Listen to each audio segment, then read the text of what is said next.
Kadam karbi ang lang bostum. Kasi pinya video ka bostum lang may pigi lalun ta kini bostum alun ta jume pig bostum nani ore. Original video ka description lang kita bostum nani ore lang nama original video bang kita cartoon dance video lagay bostum nani ore. Lasi video start ilo nang bostum nani ore pin lang ikaw bostum deh ho nani ore.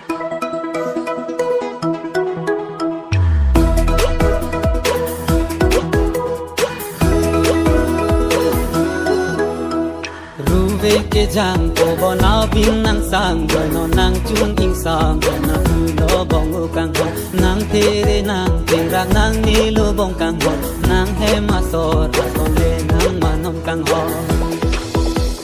ruve ke jang ko bona bin nang sang no nang chung ing sang na lo bong kang ho nang tere nang tera nang ni lo bong kang ho nang he ma so ra so le nang manom kang ho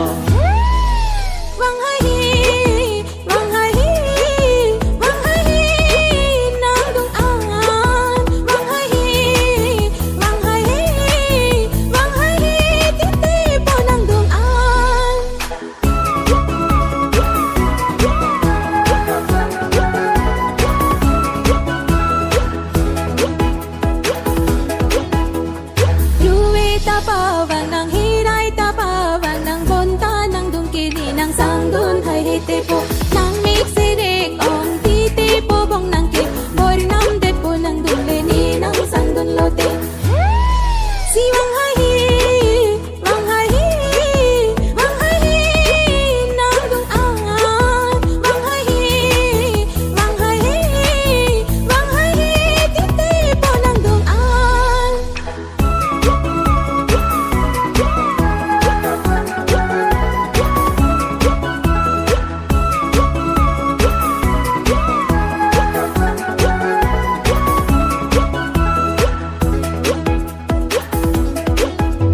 Korbi ni nang pan nang pa ho ke nang bang lupa bang ju tap alam ah pi ni pan o korbi ni nang pan nang pa ho ke nang bang lupa bang ju tap alam ah pi ni pan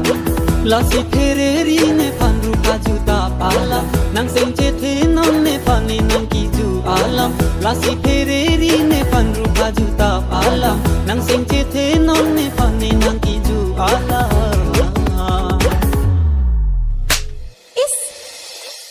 Coba deh cibut tipu na si bang hai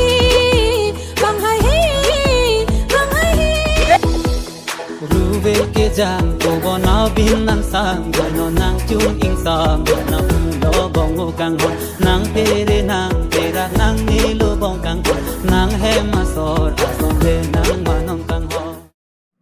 Kadam karbi ang lang bostum. Kasi pinya video ka bostum lang mesen mam bostum lang mesen pata like comment pigo share lo bostum nang oi pin pen. Kasi original video ka description long kono bostum lang dam ino ma original video bang ka like cartoon dance video bostum. Kasi pinya video ka lan lo kang ton iglo bostum nani oi